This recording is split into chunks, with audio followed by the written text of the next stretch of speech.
조갑제 TV 시청자 여러분 안녕하십니까. 여러분들이 아껴주시는 세계사 산책을 시작을 하겠습니다. 오늘은 후르시초프라는 사람 이야기를 하겠습니다. 후르시초프 하면은 연세 드신 분들은 유엔에서 연설을 하면서 구두를 벗어가지고 그 구두를 가지고 탁자 위를 꽝꽝 치면서 험악한 연설을 했던 이야기, 어떤 장면이 아마 기억나실 것입니다. 또 스탈린이 죽고 나서 비밀경찰 두목 베리아를 붙들어서 처형한 사람, 쿠바 미사일 사건을 일으킨 사람, 그리고 한 2년 뒤에 브레즈네프 등이 주동한 궁정 쿠데타에 의해서 밀려났던 사람, 그 밀려나 있는 중에서 회고록을 써가지고 그것도 미국으로 밀반출을 해서 미국에서 회고록이 나와서 또 소동을 일으켰던 사람, 얼굴을 보면은 아주 농부같이 생기고 참 투박하게 생긴 사람, 막 이 정도로 기억되는 인물이 아닌가 모르겠습니다. 저는 이런 책을 쓴 적이 있습니다. 공산주의를 허문 8인의 결단. 8인, 공산주의를 허문 8인의 결단. 이 8인은 누구냐? 여기 기록되어 있는 사람 8명입니다. 트루만, 이승만, 박정희, 대처, 레이건, 노태우, 후르시초프, 고르바초프입니다. 물론 제가 자의적으로 선택을 한 건데 왜 공산주의를 무너뜨리는데 이 8사람이 역할을 했고 왜 후르시초프와 고르바초프가 들어갔느냐 설명을 좀 드리겠습니다. 첫째, 트루만 대통령. 트루만 대통령은 이분이 냉전에서 결국은 서방세계가 이길 수 있는 이 궤도를 깐 사람입니다. 이분이 한 일은 엄청난 일들을 결단력 있게 한 게 많아가지고 트루만 하면 결단의 사나이입니다. 원자폭탄을 히로시마 나가사키에 터뜨리는 결정을 한 사람이죠. 그 다음 소련과의 대결을 결정한 사람입니다. 2차 세계대전 이후에 소련이 미국과 맞먹는 강대국으로 등장해가지고 곳곳을 공산혁명화 시켜 나가는 것을 보고 아니 이렇게 하면 되겠다. 과거의 동맹국이지만은 이제는 선을 그어야 되겠다 해서 자유를 지키기 위해서 우리는 자유를 지키려는 나라를 원조하겠다. 1947년의 트루만 닥트린을 기점으로 해가지고 대결로 갑니다. 그래서 스탈린이 베를린을 봉쇄했을 때 항공기로 물자를 수송해서 베를린 봉쇄를 무효화시키고 그리고 나토를 만들고 마샬 플랜을 통해서 유럽의 경제부흥을 이끌고 무엇보다도 김일성이 남침했을 때 파병을 결정한 사람이 트루만 대통령입니다. 그리고 본격적으로 소련과의 군비 경쟁을 위해서 군사비를 3년 사이에 4배로 늘렸습니다. 이렇게 한 것이 그 뒤 40년 지나서 수확을 거둬서 소련 공산주의가 무너지게 만드는 이 기초 작업을 한 사람이 트루만 대통령입니다. 그래서 공산주의를 허문 8.1의 결단 제일 맨 앞에 나올 사람이죠. 두 번째가 이승만 대통령입니다. 이승만 대통령은 한국인으로서는 가장 먼저 공산주의의 악마성을 간파하고 1920년대부터 그때 공산주의가 세계적으로 유행하고 지식인들을 세례시켜 갈 때 이승만 대통령은 공산주의는 안 된다. 공산주의를 채택하면 국가를 부정하고 기업을 부정함으로 문명을 발전시킬 수도 없고 독립운동하는데 방해가 된다. 공산주의 비판을 한국인으로서는 가장 먼저 본격적으로 했던 사람입니다. 그분이 해방 이후에 대한민국 건국을 주도해가지고 이 나라를, 이 대한민국을 자유민주주의라는 주춧돌 위에 세운 분이죠. 두 번째는 박정희. 박정희는 김일성과의 대결에서 경제 건설을 먼저 한다. 그 다음에 군사력 건설을 한다. 선경제 건설, 후 군사력 건설의 전략을 가지고 경제를 발전시키고 하니까 김일성이가 거기에 도전을 해가지고 계속 도발을 했습니다. 그러니까 박정희는 그쯤 가면은 이제부터는 군사력을 같이 건설한다 해가지고 자주국방을 부르짖고 자주국방을 가능하게 하는 중화공업을 발전시키게 되는 것입니다.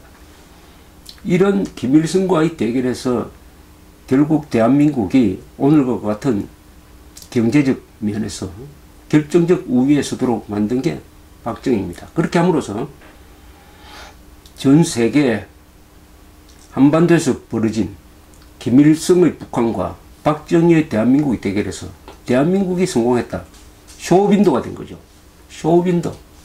그렇게 함으로써 동구 공산권 국가들이 물끄러미 구경을 하다가 더구나 박정희는 말년에 결정적인 결정 하나를 하고 이 사람이 피살이 됐습니다. 그것은 1979년에 서울시로 하여금 올림픽을 유치하도록 신청을 했습니다. 그것이 전두환 정권에 의해서 인계되면서 서울올림픽이 가능해졌습니다. 박정희는 우리식으로, 박정희식으로 하면은 국민의 삶의 질이 높아져서 공산주의를 무너뜨리게 된다. 특히 한국과 같은 후진국에서도 박정희식 경제개발을 하면은 공산주의 체제보다 더 빨리 성장해서 국민의 수준이 높아지고 군사력도 강하게 된다는 모델을 보여주었습니다. 그래서 동구 공산권 국가는 서울올림픽 이후에 박정희식 모델로 성공한 대한민국의 발전에 큰 감동을 받고 공산주의는 안 된다 해가지고 들고 일어나는 하나의 동기가 된 거죠. 그 다음에 대처. 이 대처는 마가렛 대처입니다. 영국의 마가렛 대처. 1980년대에 공산주의를 무너뜨리는데 협력한 사람이 마가렛 대처, 레이건 대통령, 그리고 요한 바오로 2세입니다. 마가렛 대처는 어떤 분이냐 하면은 영국이 1970년대에는 병이 들었습니다. 사회주의 정책을 너무 많이 하다가 보니까 서로 나눠 먹기식으로 하다가 보니까 그 산업혁명을 제일 먼저 시작한 이 영국이 쇠퇴할 때 노조와 특히 그 석탄 노조와 대결을 했습니다. 그래서 석탄 노조와 1년쯤 대결해가지고 석탄 노조를 굴복시켰어요. 석탄 노조의 무리한 요구, 불법 시위를 그렇게 함으로써 새로운 자본주의의 개혁 모델을 만들어냈습니다. 핵심은 귀족 노조를 잡는 것이었어요. 마가렛 대처는 귀족 노조를 잡으면은 경제가 발전하게 되어 있다. 문제는 귀족 노조다. 그래야 하고 마가렛 대처가 그때 등장한 고르바초프를 알아본 사람입니다. 아, 고르바초프를 만나보고는 이 사람하고는 대화가 통하겠구나. 그래서 레이건 대통령한테 고르바초프를 도와야 된다 하면서 고르바초프의 개혁 개방을 이용하도록 만든 사람입니다. 마가렛 대처 하면은 무엇보다도 논리 정연하고 투사적인 이미지가 강하죠.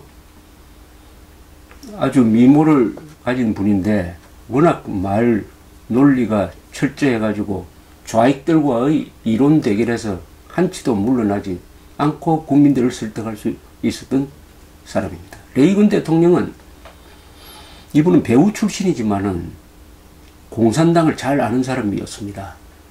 어떻게 됐느냐. 바로 영화 배우를 할 때 이 헐리우드에 들어온 공산주의자들의 노조와 대결해서 그걸 깨부순 사람입니다. 그래서 이분은 공산당은 어떤 식으로 요리하면은 이길 수 있다는 걸 잘 안 사람이에요. 그리고 아주 유머 감각도 있고 인간성도 좋고 하니까 국민들과 의사소통을 잘 해가지고 국민적 지지를 받는데 대중정치인으로서 자질이 훌륭한 분이었습니다. 그래서 이분 별명이 Great Communicator, 위대한 소통자라고 합니다. 무엇보다도 레이건 대통령은 1980년대에 카트가 망친 이 미국의 권위를 회복한다는 이런 명분을 내걸고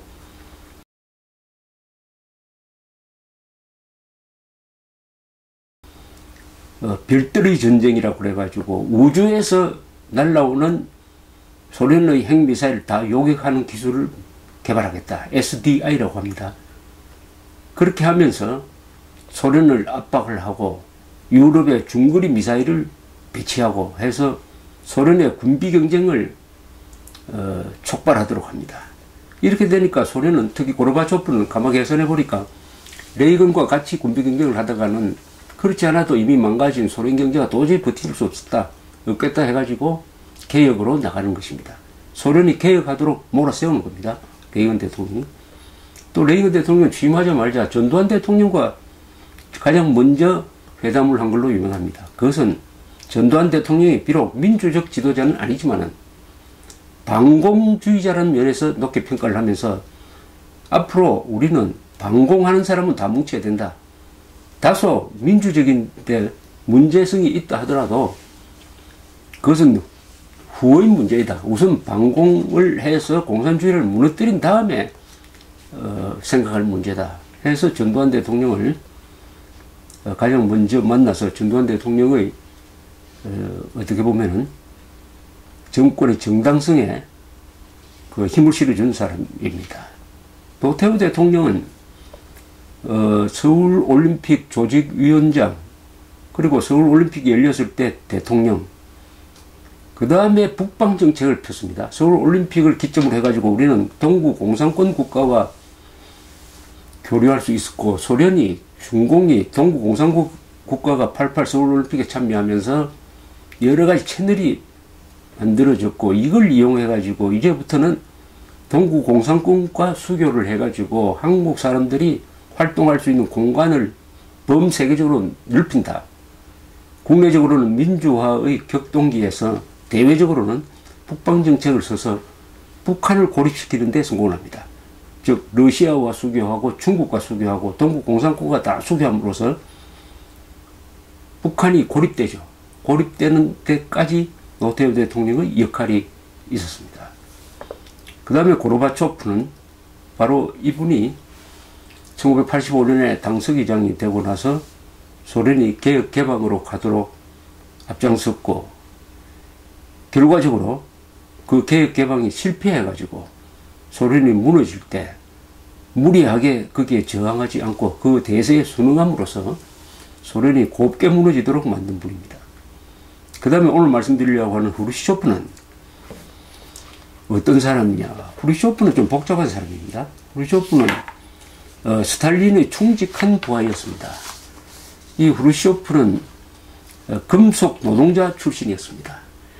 그러면서 당 조직 생활을 잘 해가지고 당의 요직을 차지하고 2차 세계대전 때는 전쟁이 일어나면 거기에 정치 담당자, 정치 책임자로 파견이 되어가지고 심리전을 담당한다든지 또는 장군들을 감시한다든지 하는 이런 역할을 했습니다.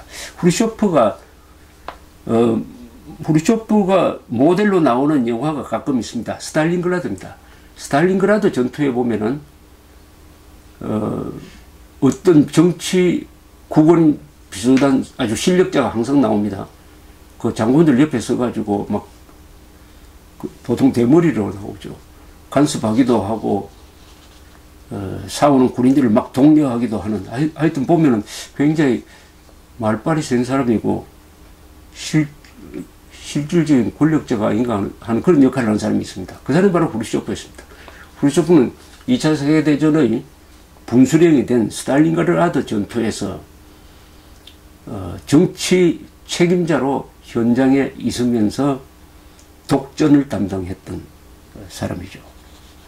근데 이 후르시초프는 아주 농담도 잘하고 충직하기도 하고 해서 스탈린의 귀여움을 받았습니다. 그래서 스탈린은 자기 측근들을 많이 숙청을 했습니다. 그래도 끝까지 살아남을 수가 있었습니다. 후르시초프는. 스탈린은 후르시초프를 아주 만만하게 본 것 같습니다. 사람이 좋고 시키는 거 열심히 하고 하니까 저자는 나한테 도전할 사람은 아니다라고 생각했던 것 같습니다. 또 어떤 모욕도 후르시초프는 참았다고 합니다. 스탈린은 이 파이프 담배를 피우다가 그 담배재를 틀 때 옆에 있는 후르쇼프의 대머리 위에다가 파이프 담배재를 틀었다는 이야기도 있습니다.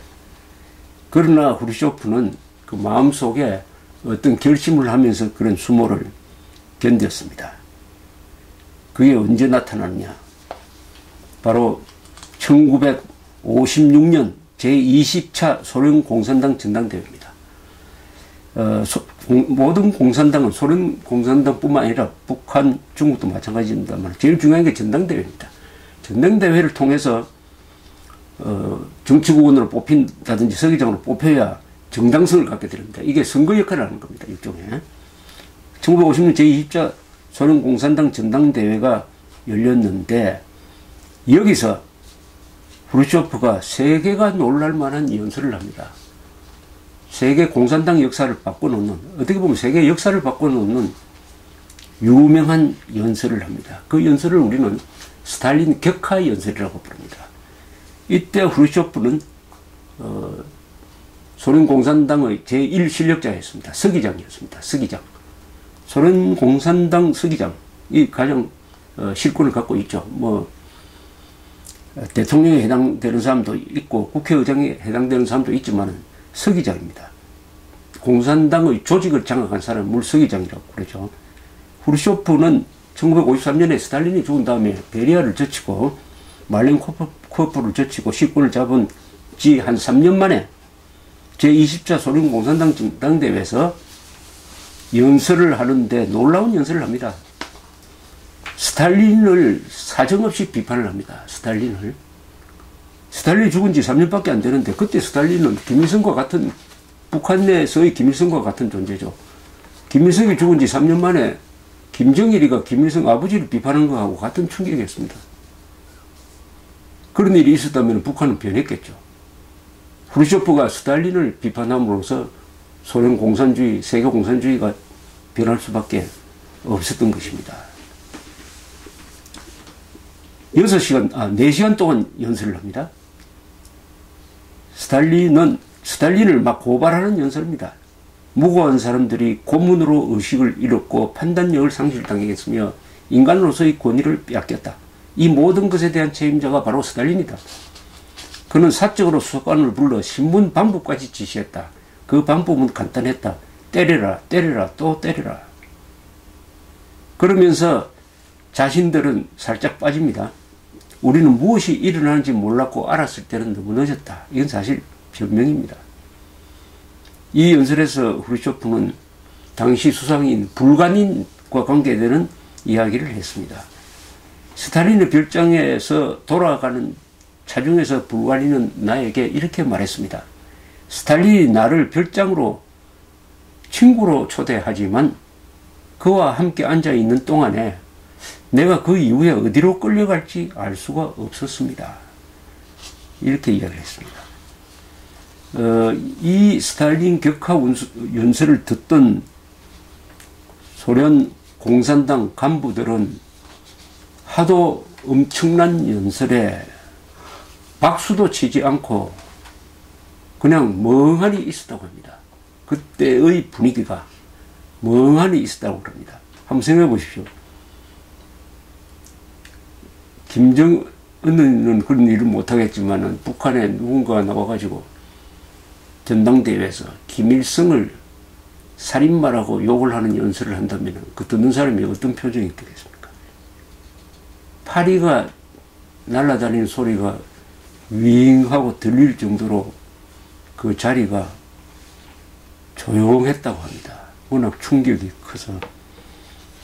이 후르쇼프는 나중에 내 연설은 절대 비밀로 해야 된다라고 못을 박았습니다. 그러나 사실은 후르쇼프는 자기 연설이 널리 알려지기를 바랐습니다. 이 연설문을 전국의 당 조직으로 보냈습니다. 읽고 토론하도록 만들었습니다. 그것을 읽은 한 사람이 고르바초프였습니다. 세바스토폴에서 청년 공산당 조직 간부였습니다. 그것을 읽고 크게 감명받았다고 합니다. 고르바초프는 후르쇼프의 정신적인 제자라고 볼 수가 있습니다. 이 연설문을 입수한 게 이스라엘의 정보기관 모사드였습니다. 모사드는 이 연설문을 폴란드에서 입수를 해가지고 미국 CIA에 주었습니다. 미국 CIA는 이것을 뉴욕타임즈에 주었습니다. 그래서 뉴욕타임즈가 그해 6월에 연설문 전문을 공개를 합니다. 그럼으로써 널리 알려지게 되었습니다. 이 후르쇼프의 스탈린 격파 연설은 동구 공산권 국가에도 큰 충격을 주었습니다. 동구 공산권 국가 지도자들은 스탈린을 하나님처럼 떠받들고 있었는데 후르쇼프에 의해서 완전히 매도당하고 짓밟히는 것을 보고 우리는 어떻게 해야 되느냐라고 고민하기 시작했습니다. 김일성도 마찬가지였습니다. 김일성은 후르쇼프의 눈치를 볼 수밖에 없었죠. 그래서 남로당원을 미국 제국주의 간첩으로 몰아가지고 박헌영을 처형하고 해서 그 지도부를 숙청한 다음이었는데 그 밑에 간부들이 감옥에 있다가 후르쇼프 연설 덕분에 일시적으로 풀려나왔습니다. 그 중에 한 사람이 지금 일본에 살아계시는 박갑동 씨였습니다. 박갑동 씨를 옛날에 명진을 만나니까 이분이 후르쇼프 덕분에 내가 살았다. 이분은 일시적으로 풀려나왔다가 중국으로 탈출을 해서 나중에 일본으로 갔습니다만 그런 이야기를 했습니다. 그 이야기를 들으니까 후르쇼프라는 한 인간의 이런 연설이 저 멀리 있는 한국 땅의 북한 땅의 한 사람을 살렸구나 하는 그런 감회가 있었습니다. 그러면 후르쇼프가 왜 이런 연설을 했을까? 이 연설은 결코 후르쇼프의 권력 유지에 도움이 되는 것은 아니었습니다. 사실은 이 연설에 대한 부작용으로 그 8년 뒤에 소련 공산당의 공정 쿠데타에 의해서 후르쇼프가 밀려나게 됩니다. 그런데 왜 이런 연설을 해서 굳이 이 연설을 하지 않아도 되는데 거기에 대해서는 후르쇼프의 정기에 대한 서평을 쓴 레온 아론이라는 사람이 쓴 글이 하나 있는데 그걸 인용해 드리겠습니다. 그것은 그렇게 할 수밖에 없는 일이었다. 즉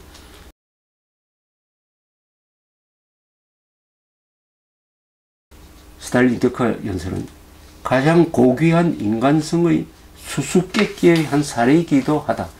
악을 누르고 선을 선택하고 노예를 누르고 해방을 선택하며 거짓을 누르고 진실을 선택하려는 인간의 저지할 수 없는 성격이 꺼질 수 없는 불꽃으로 타오른 경우다. 인간 영혼의 조종자로서 그토록 유능했던 스탈린이 수십 년간 인간성을 잔혹하게 짓밟았지만 인간 정신의 이 긴급 명령 앞에서는 그도 무력해지지 않을 수 없었다. 이렇게 이야기를 합니다. 자, 그러면 후르쇼프는 어떤 계기로 해서 이 스탈린 격파 연설을 하게 되었을까 하면은 제일 큰 계기는 이 강제수용소입니다. 스탈린은 무지막지한 숙청을 하고 또 수백만 명을 저 시베리아 북극 근방의 강제수용소로 보내서 잔혹한 노예 노동을 시켰습니다. 거기는 주로 당원들이 많이 가 있었습니다. 소련 공산당 당원들이 많이 가 있었습니다. 그 중에는 후르쇼프의 친구도 있었어요. 그 후르쇼프의 친구 되는 사람이 후르쇼프가 실권을 잡은 뒤에 편지를 써서 고소를 했습니다. 그 실정을.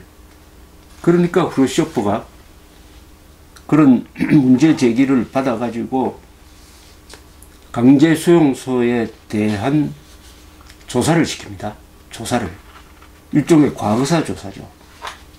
과거사 조사를 시키는데 어떤 사람을 선택하느냐 하면은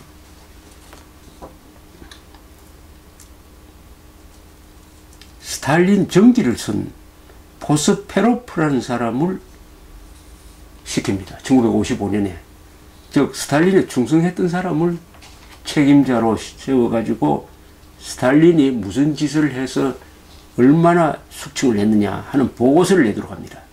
그래서 포스페로프가 70페이지짜리 보고서를 만듭니다. 이 보고서에 따르면 1935년에서 1940년 사이에 192만 명이 국가 반역 혐의로 체포되어 가지고 68만 8천여 명이 총살되었다고 보고합니다. 여러분 한번 상상을 해보십시오. 이 체포된 사람들은 이 일반 민중이라기보다는 공산당원입니다. 주로 192만 명이 체포되어 가지고 약 70만 명이 총살되었다. 70만 명을 총살시킨다? 그것도 35년에서 40년 사이입니다. 그 뒤, 그 앞에도 더 많습니다. 이 스탈린은 총살하는 사람, 일일이 자기가 사인을 했다고 합니다. 그리고 총살하는 방법까지, 죽이는 방법까지 썼다고 그래요. 어떤 경우에는 고문 방법까지 썼다고 합니다. 스탈린이. 그것을 취미로 삼았다는 이야기도 있습니다. 이 포스페르포는 이 보고서를 그 상부에 보고할 때 하도 내용이 충격적이라서 눈물을 흘리다가 잠시 졸도도 했다는 이야기가 있습니다. 자, 이 보고를 들은 정치국 위원들은 격론을 벌였습니다. 앞으로 어떻게 할 거냐? 이것을 덮을 거냐? 공개를 할 거냐? 이렇게 격론이 벌어졌는데 이것은 공개해야 된다 하는 쪽으로 후르시초프가 몰아갔습니다. 정치국 대의 분위기를. 그래서 강한 반대도 있었지만 결국 공개하는 쪽으로 가고 그 뜻을 집약을 해서 한 연설이 바로 1956년의 제20차 전당대회의 유명한 스탈린 격하 연설이었습니다. 그것이 그럼 어떻게 세계를 바꿨느냐. 이 연설이 있은 다음에 우선 강제수용소를 해방시켜버렸습니다. 수백만 명이 집으로 돌아왔습니다. 어떻게 보면 후르시초프는 참 출세하는 과정에서 많은 사람을 숙청하고 죽이기도 했는데 그보다 훨씬 더 많은 사람을 살린 사람입니다. 그 다음에 일어난 것이 이게 동구 공산권에 영향을 줘가지고 드디어 헝가리에서 반공굴기가 일어납니다. 스탈린을 격하하는 연설을 하는데 고무된 이 학생들이 공산정권을 타도해버립니다. 한때 헝가리에서 1956년 가을입니다. 그때 자유세계에서 상당히 고무되었습니다. 그러나 돕지는 안 했어요. 한때 소련도 저걸 막 그냥 방치해버릴까 했는데 바르샤바 조약기구에서 탈퇴하겠다고 하니까 소련이 후르시초프의 명령에 의해서 그해 11월에 군대를 보내가지고 강제 진압을 합니다. 여기서 한 10,000명 정도 죽었다고 하고 10몇만 명이 해외를 탈출을 했습니다. 이런 일도 일종의 부작용입니다. 파생이. 그 다음 또 무슨 일이 일어나냐. 모택동이 반발합니다. 모택동은 스탈린을 결코 좋아하는 사람은 아니지만은 스탈린을 격하하는 걸 보고 이렇게 되면 국제공산주의의 정통성이 무너진다 해서 그때부터 중소 이념 분쟁이 일어납니다. 소련과 중국이 이념 분쟁을 일어나고 그것이 나중에 서로 갈라지는 계기가 됩니다. 중소가 여기서 갈라집니다. 중국과 소련이. 그러면서 적어도 소련에서는 숙청해가지고 총살하고 하는 사람을 죽이는 숙청은 없어졌습니다. 뭐 정신병으로 병원으로 보내고 연금하고 하는 것은 있었지만 소련에서는 정적을 숙청해서 죽이는 일은 후르시초프의 스탈린 격하 연설로 해가지고 중지됐습니다. 어떻게 보면 인간의 얼굴을 한 공산주의가 시작된 것입니다. 시작된 것. 그 혜택을 본 사람이 누구냐? 바로 후르시초프입니다. 후르시초프는 1964년에 브레즈네프 등이 주동한 당 정치국의 결의에 의해서 해임이 되어버립니다. 해임이 되면 과거 같으면 그 길로 바로 총살되죠. 그러나 후르시초프는 영검이 되었습니다. 영검. 모스크바 교회에 살면서 영검이 되었습니다. 영검. 그 부인하고 같이 살았습니다. 산보도 좀 할 수 있고 한 시민으로 돌아갔습니다. 그럼 여기서 죽을 때까지 약 6년 동안 6년 남짓 동안 뭘 했느냐. 이게 인간 후르쇼프를 이해하는데 결정적인 시기라고 볼 수 있습니다. 후르쇼프는 가만히 있지를 않았어요. 겁이 나서 뭐 눈치를 보면서 순응하는 그런 생활을 하지 않고 이 기간 중에 64년에서 71년까지 7년 동안 회고록을 썼습니다. 회고록을. 녹음기를 앞에 놓고 회고록을 구술했습니다. 그래가지고 요것을 미국의 타임지로 밀반출을 시켰습니다. 그것도 미국으로 밀반출을 시켰습니다.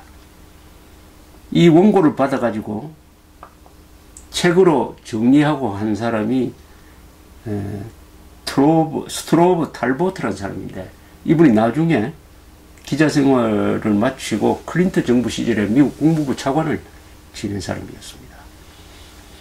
그런데 어떤 중개자를 통해서 이 원고를 받았으므로 타임지에서는 이게 과연 후르시초프가 보낸 게 맞느냐 확신할 수가 없어서 그 중개인한테 후르시초프한테 전해주십시오 하고 모자를 하나 선물합니다.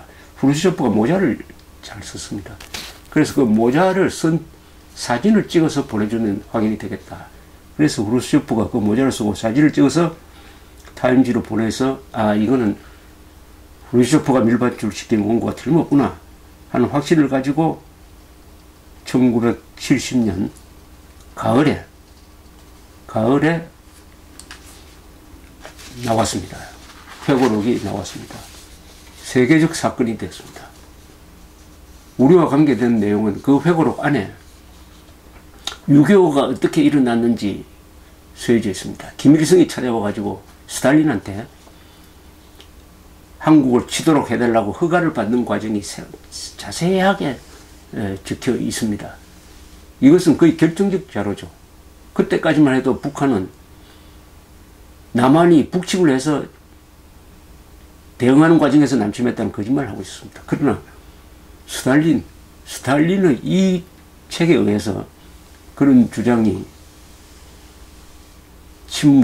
침묵시킨 것이죠. 뭐 여러 가지 아주 중요하고 아주 재밌는, 요즘도 많이 팔리는 이 스탈린의 후르시초프의 회고록은 정말 재밌는 책입니다. 거기에는 인간 후르시초프가 있습니다. 자, 이제 이렇게 되니까 소련 공산당의 당규위원회에서 후르시초프를 부릅니다. 후르시초프를 불러가지고 이거 어떻게 된 거냐고 따지니까 후르시초프는 태연하게 그건 난 모르겠다. 나는 뭐 보낸 적이 없다. 이렇게 잡아 떼버렸습니다. 그러니까 소련 공산당은 그 책은 조작이다. 후르시초프는 반출한 적이 없다고 한다. 이렇게 해서 발표를 했습니다만은, 그러나 후르시초프를 신랄하게 협박을 하니까 후르시초프가 그 당규위원회 위원장 펠페라는 사람한테 이렇게 이야기를 합니다. 좋다. 그럼 나를 잡아 가두어 봐라. 아니면 나를 쏴버리라. 더골이 죽었다는 뉴스를 오늘 라디오로 들었는데 나는 차라리 그가 부럽다. 나는 정직한 사람으로 죽고 싶다. 나는 십자가에 매달려 죽고 싶다. 망치와 못을 가져온다. 이렇게 이야기를 했어요. 막 대들었습니다. 그리고 나를 추방하려면 추방하라. 나는 지금이라도 금속 노동자로 돌아갈 자신이 있다. 나는 그때 금속 노동자로 일했던 기술을 아직도 잊어먹지 않고 가지고 있다. 그러나 당신은 당에서 쫓겨나면 굶어 죽을 거다. 뭐 이런 이야기를 했다고 합니다. 저는 후르시초프가 위대한 인간성이 스탈린이라는 악마의 죄상을 규탄하는 위대한 연설을 하고, 또 당에서 쫓겨나니까 자기가 걸어온 길을 기록해가지고 역사에 남기기 위해서, 세계에 알리기 위해서 목숨을 걸고 미국으로 발출시켜서 회고록을 내도록 했다. 언론 자유를 말살한 후르시초프가 언론 자유를 갈망하면서 언론 자유를 위한 모범을 보인 것이죠. 진실은 영원히 잠재울 수가 없다. 아무리 스탈린이라도 인간성을 완전히 말살할 수는 없다. 그것을 증명해낸 사람이 후르시초프였습니다. 그래서 후르시초프를 저는 공산주의를 무너뜨린 8명 중에 한 명, 고르바초프를 포함해서 8명 중에 한 명으로 이렇게 꼽았습니다. 인류가 감사해야 될 사람이 바로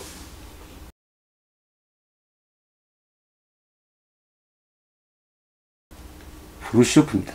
위대한 인간성으로 증오의 과학을 무너뜨리는데 트루만, 이승만, 박정희, 대처, 레이건, 노태우, 고르바초프와 함께 했던 사람이 후르시초프였습니다. 감사합니다.